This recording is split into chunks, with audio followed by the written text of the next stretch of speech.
Hai guys, welcome to channel NSID. Di video kali ini kita akan melanjutkan cerita pada chapter 2 dan bagian penutup pada volume 16. Kartu truf apa yang dimiliki oleh Zeshi Zetsume dan skill terkuat apa yang digunakan oleh Mare untuk mengalahkan Zeshi. Oke, daripada lama-lama, berikut pembahasan Light Novel of Lord volume 16 part 4. Setelah Zeshi dan Mare beradu serangan beberapa kali, Zeshi akhirnya memutuskan untuk mengeluarkan kartu trufnya. Namun sebelum itu dia bertanya pada Mare, apakah dia adalah undead yang diciptakan oleh Sorcerer King. Zeshi yang mendengar jika Mare bukanlah rasa undead, seketika itu bersiap untuk mengeluarkan kartu trufnya. Dengan mengerahkan kekuatan talent pada senjatanya, Zeshi akan dapat menggunakan kekuatan terkuat yang dimiliki oleh Surshana yang merupakan dewa kematian dari Slan Theocracy. Pada saat yang sama, sebuah jam muncul di punggung Zeshi. Dia sangat yakin jika Mare pasti akan mati jika terkena serangan tersebut. Kemudian, Zeshi mengeluarkan kekuatan magic pada senjata sabitnya. Dan secara bersamaan, jam di belakangnya mulai bergerak. Mare yang melihat hal itu langsung mengeluarkan si resurrection yang bernama Phoenix Flame.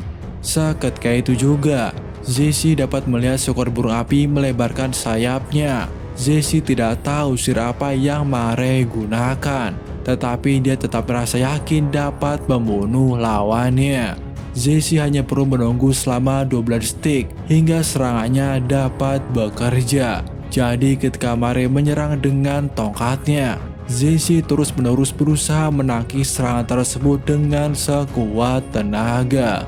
Ketika jarum jam mengarah pada jam 12, seketika itu serangan telah diaktifkan. Kemudian, Zeshi hanya bisa mengucapkan selamat tinggal pada lawannya yang telah mati. Namun beberapa detik setelahnya, dia sangat terkejut ketika mendapati Mare yang ternyata masih hidup. Seakan-akan serangannya tidak berefek sama sekali. Kartu trufnya adalah teknik yang benar-benar membunuh siapapun. Bahkan undead, bahkan golem tak bernyawa dapat dibunuh oleh teknik tersebut. Zeshi pun bertanya-tanya, mengapa serangannya tidak berpengaruh sama sekali. Namun Zeshi ingat, hanya segelintir orang di Theocracy yang mengetahui teknik itu. Jika ada yang tahu segalanya tentang teknik ini, tidak lain hanyalah Surshana, pemilik sebenarnya dari sabit tersebut. Zeshi pun berpikir jika rencananya telah gagal. Namun mengingat jika Mare memiliki rekan, dia harus memutuskan untuk terus berjuang atau melarikan diri. Kemudian Zeshi sampai pada suatu kesimpulan. Dia akhirnya menggunakan kartu truf terakhirnya. Seketika itu juga cahaya putih mulai menyerupai wujudnya. Kartu truf dari Zeshi ada dua. Yang pertama adalah kematian instan. Lebih tepatnya adalah kemampuan dari talentnya yang dapat menggunakan skill terkuat dari pemilik asli senjata tersebut. Dan yang kedua adalah kemampuan dari job class Lesser Valkyrie yaitu Enherjar. Kemampuan tersebut dapat menciptakan tubuh seperti Zeshi, namun kemampuan bertarungnya lebih rendah dari dirinya. Mare yang melihat Zeshi mengeluarkan Enherjar, seketika itu mengaktifkan magic item bernama Elemental Gacha. Secara bersamaan muncul Earth Elemental di dekat Mare yang bersiap untuk menghadang serangan Enherjar. Melihat hal itu, Zeshi merasa tidak khawatir karena dia hanya perlu untuk menghabisi elemental tersebut dengan cepat untuk pertarungan 2 lawan 1 yang lebih menguntungkan. Kemudian Zeshi bersama Enherjar menyerang Earth Elemental. Namun ketika beberapa serangannya berhasil mengenai tubuh Earth Elemental, Mare langsung meng-cancel monster panggilannya dan memilih untuk memanggil Primal Earth Elemental. Zeshi pun berpikir mungkin saja jika Sorcerer King merupakan dewa yang sama dengan para dewa sebelumnya karena kemunculannya yang tiba-tiba. Itu artinya gadis Dark Elf yang ada di depannya bisa jadi merupakan dewa. Tapi dilihat dari matanya, gadis itu sama seperti Elf King. Itu artinya dia bisa jadi memang cucu dari Elf King.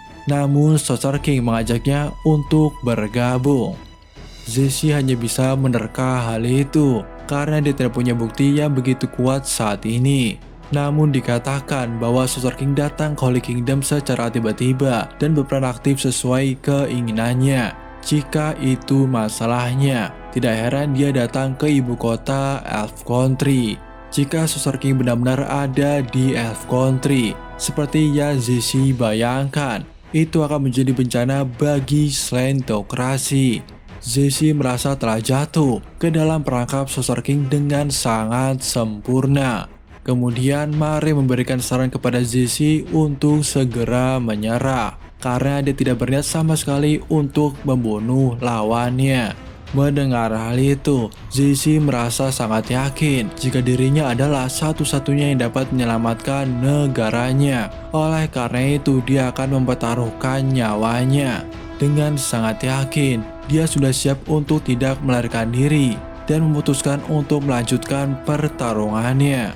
Kemudian Zesi memerintahkan Einherjar untuk menyerang Mare. Namun Primal Earth Elemental menghalangi jalan ke arah Mare, sehingga Zesi memutuskan untuk menghabisi elemental terlebih dahulu. Di saat Zesi dan Einherjar berusaha menghabisi Primal Earth Elemental, seketika itu Mare pergi menjauh sambil berusaha mengeluarkan skill terkuatnya. Sementara itu Zesi yang melihat Mare pergi menjauh, memilih untuk mengejar Mare atau menghancurkan Primal Earth Elemental terlebih dahulu. Namun beberapa menit setelahnya, pada akhirnya Mare kembali lagi untuk berhadapan dengan Zesi. Namun kali ini, dia telah bersiap untuk menyerang Zesi dengan salah satu skill terkuatnya yang bernama Small Catastrophe. Skill khusus tersebut berasal dari job class Disciple of Disaster. Itu adalah versi di bawah Grand Catastrophe, skill terkuat milik Ulberg. Skill itu mengkonsumsi sejumlah besar mana, tetapi kekuatan penghancurnya melampaui magic super yang dimiliki oleh Ainz. Saat berikutnya, kekuatan luar biasa menghantam seluruh tubuh Zesi. Tidak terkecuali Einherjar dan Primal Earth Elemental juga ikut dimusnahkan. Sementara itu, Zesi berhasil bertahan dengan sekuat tenaga.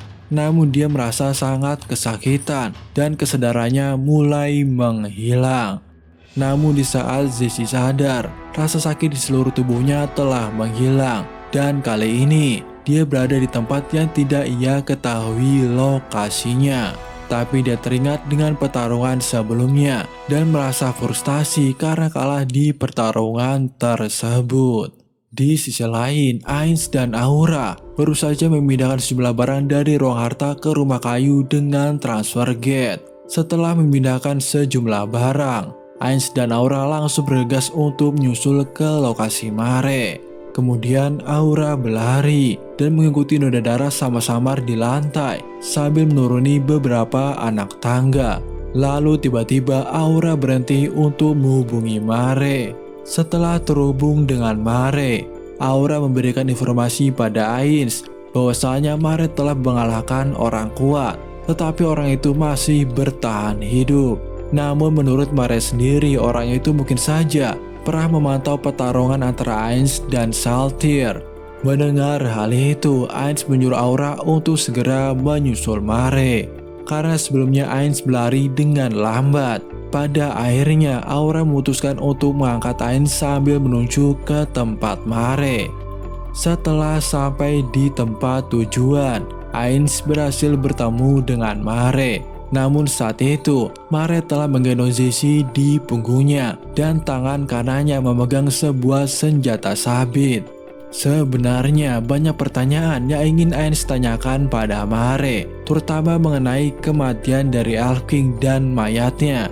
Namun Ainz tidak memiliki banyak waktu lagi untuk mengurus hal itu, sehingga dia memutuskan untuk kembali ke Nazarik. Setelah itu, Ainz mengaktifkan transfer gate. Mereka bertiga langsung berpindah ke tempat rumah kayu di dekat Nazarik. Kemudian, Ainz memberitakan pada Mare untuk memberikan cincin guild pada Aura. Hal itu dilakukan agar Aura bisa membawa Jessie ke tempat penjara beku di lantai 5 Nazarik. Di saat Aura telah pergi, Ainz bertanya pada Mare apa yang membuat selama ini dia terlihat begitu khawatir. Mare menjawab jika Jessie sangat begitu kuat. Mendengar hal itu, Ainz bertanya lagi pada Mare apa yang membuat dia berpikir jika Jessie telah melihat pertarungan Ainz sebelumnya. Mare menjawab jika orang itu telah menggunakan skill ultimate milik Ainz dan Enherjar milik Saltyr. Mendengar hal itu, Ainz merasa tidak yakin jika seseorang bisa memiliki skill ultimate miliknya. Terlebih lagi skill tersebut terbatas untuk bisa dimiliki. Dengan begitu, Ainz berkesimpulan jika orang itu mungkin saja memiliki kemampuan untuk menyalin skill orang lain. Kemudian Ainz memutuskan untuk mengumpulkan beberapa informasi dari Jessie Zetsume. Namun sebelum itu, dia perlu bertemu dengan Pandoraktor untuk membantunya juga. Setelah itu, Ainz mendapatkan pesan penting dari Entoma. Jadi Ainz meminta padanya untuk menunggu sebentar saja. Setelah berbicara dengan Entoma, Ainz langsung berniat menghubungi Pandoraktor. Kali ini berpindah ke sisi Albedo. Setelah Albedo mengetahui jika Ainz telah kembali dari Elf Country, dia langsung kembali ke kamarnya untuk melanjutkan pekerjaannya kembali. Beban kerja dari Albedo terus meningkat semenjak Susur Kingdom memperluas wilayahnya. Namun bagi Albedo itu bukan masalah baginya. Untuk alasan itu, Albedo telah membuat sejumlah dokumen yang nantinya akan berguna jika di masa depan Susur Kingdom memperluas wilayahnya lagi.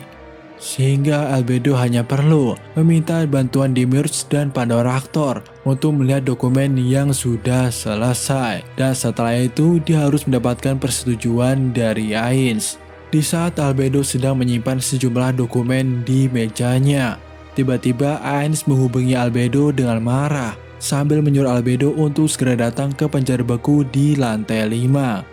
Spontan Albedo berpikir jika Ainz mungkin saja mengetahui rencana unit rahasia yang saat ini sedang dia susun secara diam-diam. Albedo menduga mungkin saja rencananya telah diketahui oleh Demiurge dan telah bocor kepada Ainz sendiri. Namun unit rahasia tersebut masih dalam tahap percobaan. Jadi seharusnya rencana tersebut tidak diketahui oleh siapapun. Tapi Albedo bertanya pada dirinya sendiri. Kira-kira seberapa besar Ainz marah pada Albedo nantinya. Kemudian Albedo bergegas untuk mengaktifkan kekuatan cincin dan menuju ke tempat Ainz berada. Setibanya di penjara beku, saat itu Albedo dapat melihat sosok dari Ainz, Aura, Mare, Neoris, dan Guardian Forest yang berdiri di depan Jessie Zetsume. Setelah itu Albedo langsung berlutut di hadapan Ainz. Saat itu juga Albedo berpikir jika gadis di depan mereka lah yang membuat Ainz marah saat ini.